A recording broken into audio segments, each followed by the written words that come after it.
You guys want to see something cool? Check this out. This, just a little bag, right? No, not a little bag.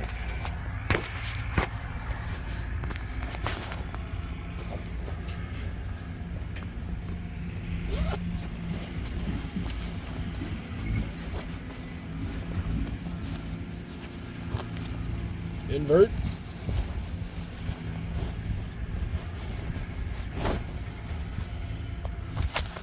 And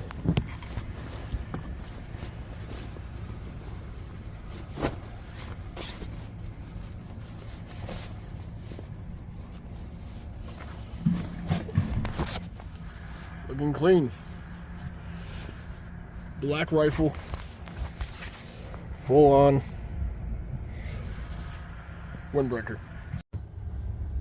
Hey guys, so it's exam day. It's Wednesday. We have my physiology exam today, but I always start the day with something hard, so the rest of my day seems a little easier. It's a way to prep myself mentally. Today I'm gonna walk you through how to deal with going through exams or something that's hard coming up. People get nervous, people get the jitters, people get those butterflies in the stomach, so we're going to work our way through how to deal with that. One way I like to do it is I keep a solid morning routine. That way I know I've done something consistent, I've stayed true to my promises. Another way I like to add on is I like to do something very difficult early in the morning, physically. So later in the day, I can tell myself when I'm dealing with something hard, I might not have done something like this before, but I have done hard things and I can do hard things. So we've talked about this before on the channel. Do hard things. It's good for you. It allows you to build that mid-singular cortex. If you need to learn more about that, go follow Andrew Huberman. He'll watch his episode with David Goggins. They'll explain everything about that. It's literally a part of the brain that is your willpower to make it through hard things. Anyways, we're going to start an F3 workout. It's going to be a good one. I'm leading today. And I'm going to put the boys through the ringer. We're doing web-asides. Basically, it's a combination between a jack web, suicides, and a Lombardi drill. So, it's going to be an interesting day. Well, I'll catch you guys after the workout or mid-workout. We'll see what we can do. It ain't laziness if you're sitting on a wall doing abs. We got Gandalf. We got Hogborn. I'm Cannon, coming at you from Sparta. It is feeling the burn after those web-asides. We're about to jog. 3, 2, hit it. Ryan Swanigan, 39. Gandalf, you shall not pass. Gandalf. Nick Sir, 43. Hogbarn. Hogbarn, Sui. Zach has 24. Cannon. Coming at you from Sparta, Lincoln. And we'll see you next time. Well, made it through my physiology exam. It was actually not bad. Honestly, it was okay. It wasn't great, wasn't bad. Just decent, good exam. So it's honestly, that's still a good thing to celebrate. Still grateful I made it through it. I did a thing. You might have remembered that thing. Yeah. I was an idiot. A big idiot. Now I'm doing another thing. Yeah. I'm not sure how this is going to go. Let's find out. Good morning. Now I'm alive, living this life with the truth. Jesus had opened my eyes, so now we can rise. They might not like how we move, don't matter, we walk with Christ. I hope you don't mind, might need to give me some room. You talking like everything fine, stop wasting my time. I'm gonna set you guys up. We just got done with the morning coffee session. I am heading off to class. Interesting thing. It is very important to do community when you're doing hard tasks, hard things. And I'm going to give you guys an example. if you guys know anyone that's in the special forces military community and you ask them, how do you make it through your training? Most of which, if you're going to listen to them, will give you two answers. First, you don't quit. Just straight out, you don't quit. Second is you be the guy that is worried about the guys next to you rather than your own results. If you're worried about taking care of other people and getting them what they need and how you can better serve them, you will go a lot farther and do a lot better than if you were just focusing on how everything's affecting you. This is a great way to live life. It's also kind of how I help myself through a tough exam, a tough course, or anything else. Is if I'm usually working with other people and trying to help them get where they need to be, I'm usually finding my way to where I need to be. I think that God's funny that way. Is He set us up as very social creatures, so it's built into our nature that we help and we work with others. So you will most easily find where you need to be and what's best for you when you are the one doing that, helping for other people. Well, I'm gonna be heading to class. We got a long class day. I'll catch you guys later. And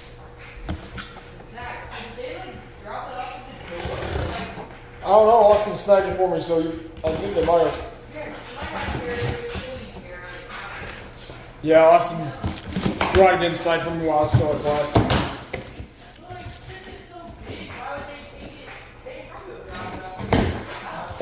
Most likely. Whoo! That looks clean. Look at that.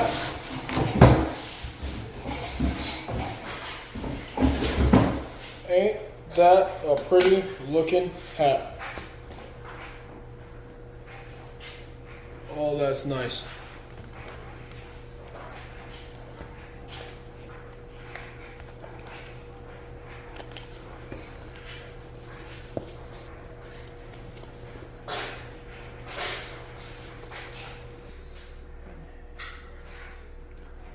That is a good looking hat. I feel it deep within, it's just beneath the skin. I must confess that I feel like a monster. I hate what I've become, the nightmare's just begun. I must confess that I feel like a monster. I feel like a monster. I feel like a monster. So guys, it is Saturday morning. I am here at Convoying Veterinary Clinic about to do a clinic shift.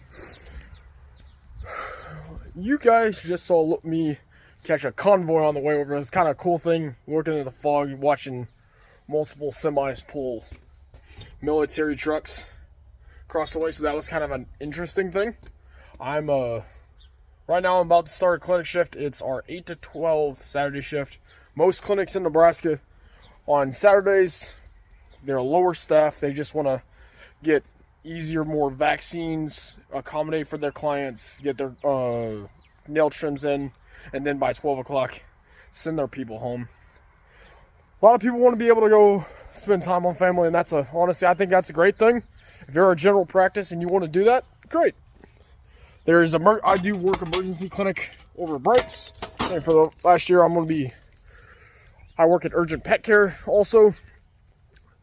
Part of emergency is still on a Saturday, you're still working, so I like knowing the different sides of what veterinarian medicine can be. I'll explain other stuff later on, but for right now, time to get to work, so catch you later.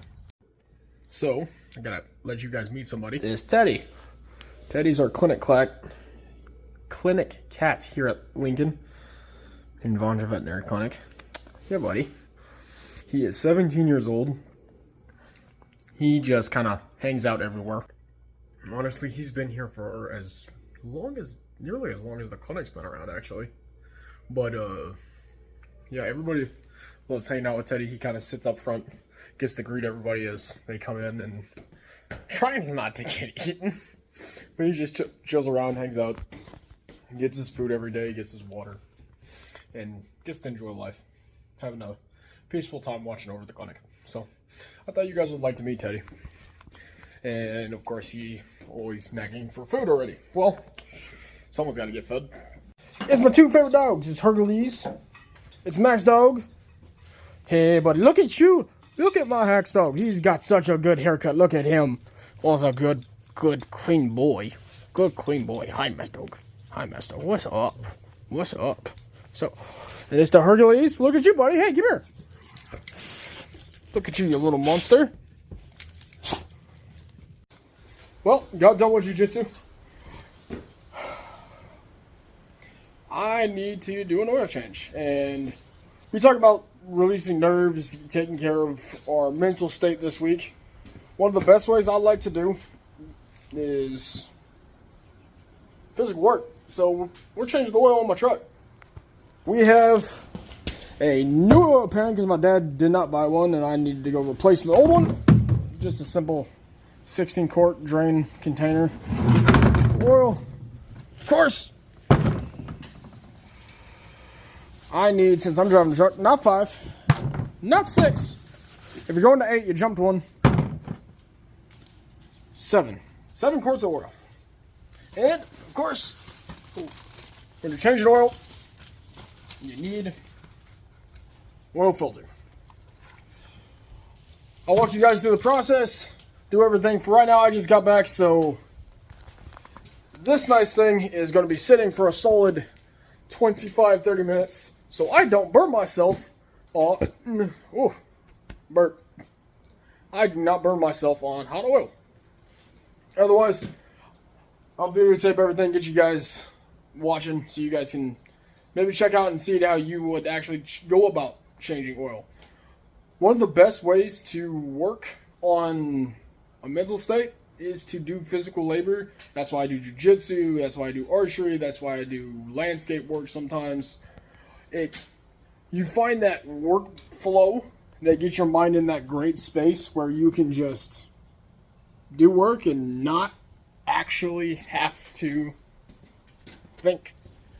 You can just do work. Oh, so many leaves. So many leaves. It's spring. So many leaves in my yard. Oh, my dad's going to have me doing yard work. It's going to be great. Oh, we'll clear some stuff up. Hey, he's even got the bike out. Well, it's going to be interesting. Roughneck red till the day we die. With the 18-wheelers hauling loads up at Don Farmer's cutting rows. Hard hats out there pounding roads with the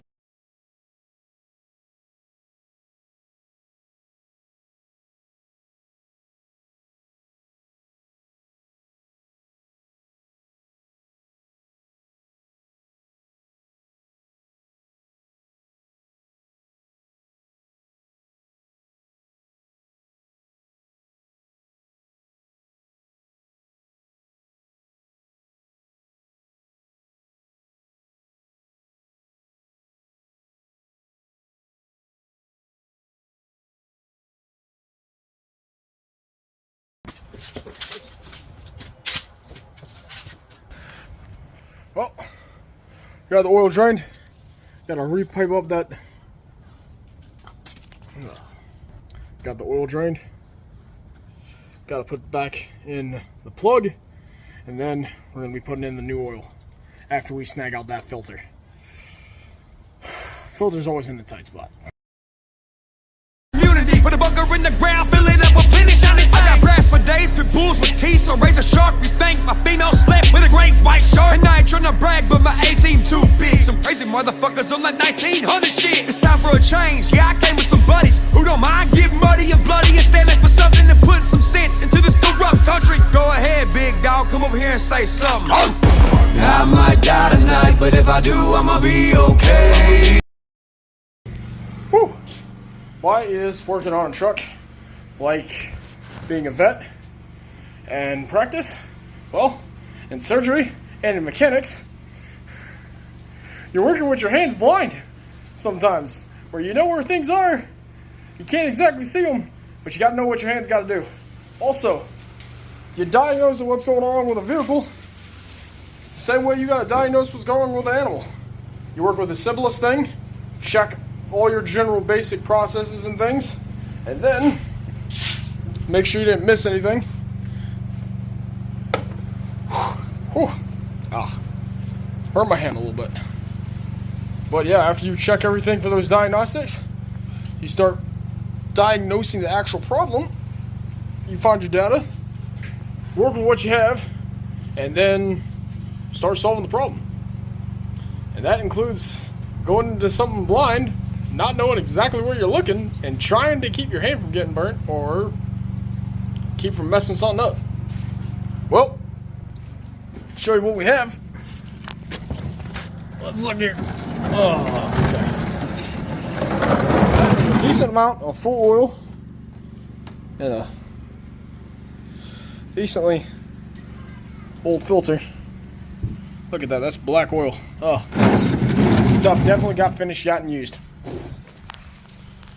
You want clear oil, and I'm going to show you this after I get next filter on. Whew, back on.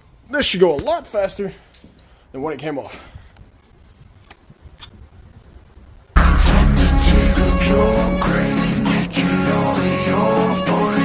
I told you not to play with the misfit toys. We got in this game, getting sick of your noise. You started with a bag, but you misfit.